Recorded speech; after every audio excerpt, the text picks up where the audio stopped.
All right, we have some.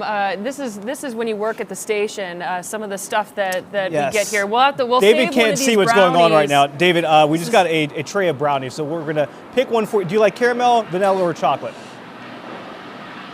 Save me 3. How about that? Can we do that? Oh, one okay. of each one. Impressive. Okay, well, for that, David, you're gonna have to stay out there a little bit longer. This is a treat yourself kind of Sunday. It is a treat yourself Diet kind of out Sunday. the window. Well, Mother Nature, as we know, can be very fickle. We don't even need I don't even need an umbrella anymore out here. It was raining hard. It was wet earlier. Now, nothing, right? Something that has been more predictable, however, is the snowplows on I-85 behind us.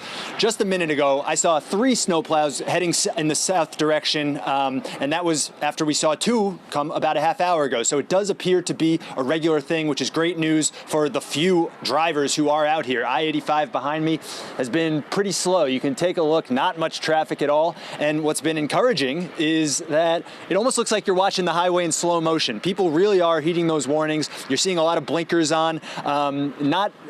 You'd expect maybe to see some speed demons, right? Some daredevils who are like, I'm not going to care about this at all. I'm just going to do my thing. Like, it's a highway. I'm going to go 70. That is not the case. What we're seeing, cars are really taking it easy, going slow. I think that they know how dangerous this can be, and the more plows coming through, the better, of course. But it's still, you have to be very cautious because a lot of the roads and highways around the Charlotte metro area are, if not partially, but completely iced over. I mean, Freedom Drive earlier today was like just a sheet of white with the snow cover, and that can be dangerous. But there are things you can do if you do have to drive, of course, right? Take it slow, like these drivers we're seeing behind me. If you're on the highway, why do you need to go more than 40 miles an hour? There's no rush at all. And if you need to stop or turn, just give yourself so much extra space, right? 200 yards even, just nothing sudden with the brake pedals. Take your time, everything gradual, and if you do have to be out here, that is the way to do it. Drivers we talked to last night, today, everyone's kind of has that mindset, so that's very good to see. We're still waiting on that precipitation that's going to be coming in heavy soon, and we're going to be out here checking that out for you, getting video of it, and hopefully talking to some more drivers like Matt. I don't know if I have anything as exciting as what he had with the people he's talked to, but we're going to do our best out here and continue monitoring everything for you guys. So back to you in the studio. Well, unlike Matt, you have negotiated yourself 3 brownies, sir, so I think you're doing a little bit better than Matt Snell right now, David. A little competition going on today. Well, good. I'll see you in a minute. There you go. Appreciate everything you're doing out there. We have an update on the frozen camera from last night. Blowing Rock, yeah. This is Blowing Rock. Last night, this was fully covered in ice. We couldn't even see anything here, and it was like stuck in one position. But you can see it's fully operational now. And you can start to see a little bit of precipitation on there, so we'll kind of keep a gauge on what that camera in Blowing Rock looks like there. But as you can see, the roads, sidewalks, the gazebo right there, it seems pretty slick conditions over there in Blowing Rock, and the visibility is starting to decrease just a little bit. Let's check in with what Julian has coined our dynamic duo. Yes. Meteorologist Ted Payton and too kind. Reitman. He's a sweet man. Yeah.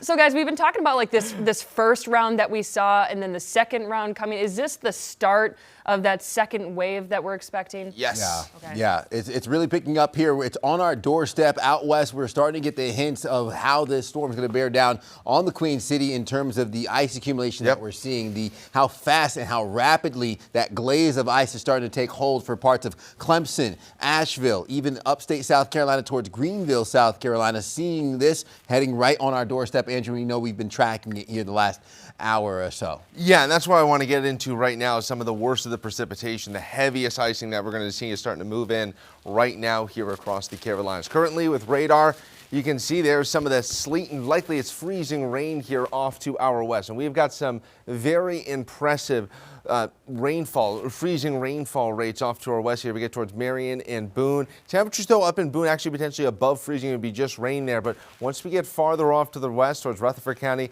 very heavy sleet and freezing rain is going to be moving on in. Let me just put this in motion over the past 30 or so minutes, and you can see how rapidly this is moving in. It's already pushing into Shelby right now. It's going to be moving into Gastonia here, where our own Caroline Boyer is, in about the next, I'd say, 10 or so minutes, and then continuing to push into Charlotte, likely Our own David Schuman's going to be experiencing that heavier freezing rain, probably I'd say by about 4:15 or so. So about another 20 minutes before it hits Charlotte, and it is going to come down hard and fast. I've been watching the obs over at the regional airport in Asheville. They've already picked up over a 1/4 inch of ice here just in the first 35 minutes of the hour or so, and watching those observations come in. Still a lot of precipitation moving in, but for us, what's going on here? This is actually the main cold front moving through. If we were able to fully erode this cold wedge that's keeping our temperatures in the low to mid 20s, we'd be talking about potential severe weather. In fact, we actually had a tornado warning earlier this afternoon down in the panhandle of Florida. This is the front moving through, but the cold air has never really left. So it's one of these fascinating situations we're going to see here with all of this icing moving in, such heavy precipitation with the frontal boundary.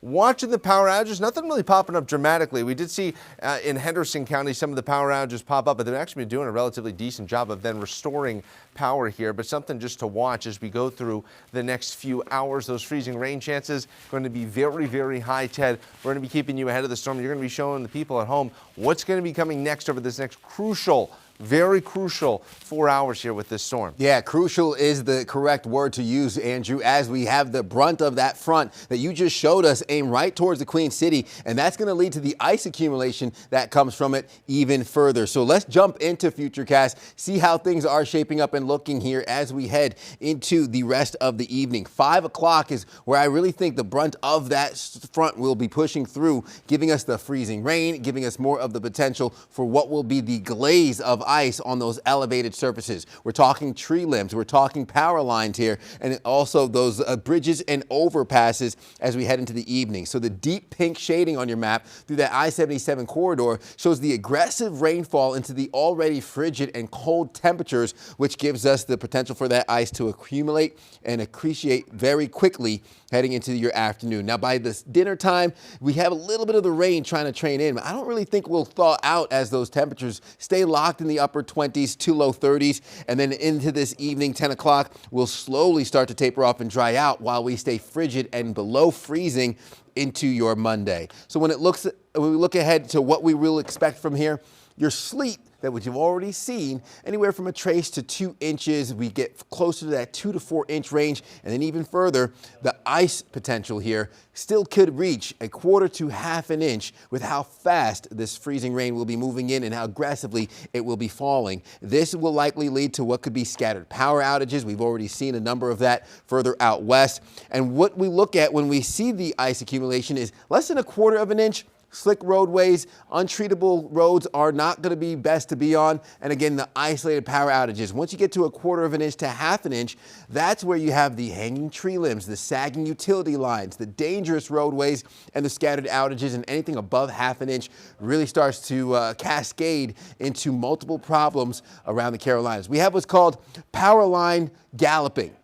When the ice freezes on the power lines, gravity pulls most of that water to the bottom of it, so it makes a bit of a teardrop or a plane wing shape.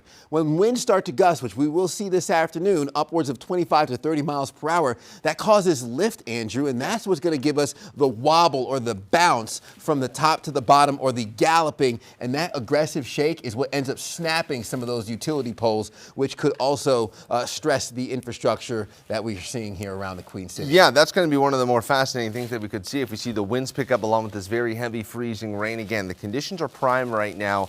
Already starting to see a little bit of a pickup, but I just continue to watch the observation in Asheville because that's basically what is moving towards us. And again, through 3:45, they're over 3/10 of an inch. So it's going to be very, very heavy, and temperatures are 23 degrees. Also, something to keep in mind here, something that can also help is maybe you got temperatures of 30 and the sun's still out. You don't get as efficient of that ice buildup. Yeah. But we got temperatures about 23 degrees at the airport, and then also once you get past 4 o'clock, in terms of the radiation for the sun, it really isn't that much useful anymore in trying to prevent that ice buildup. Yeah, we have that perfect setup now for the ice accretion. We'll be watching that here throughout the evening. Make sure you stay up to date. We'll have another look at your forecast coming up in just a few, guys.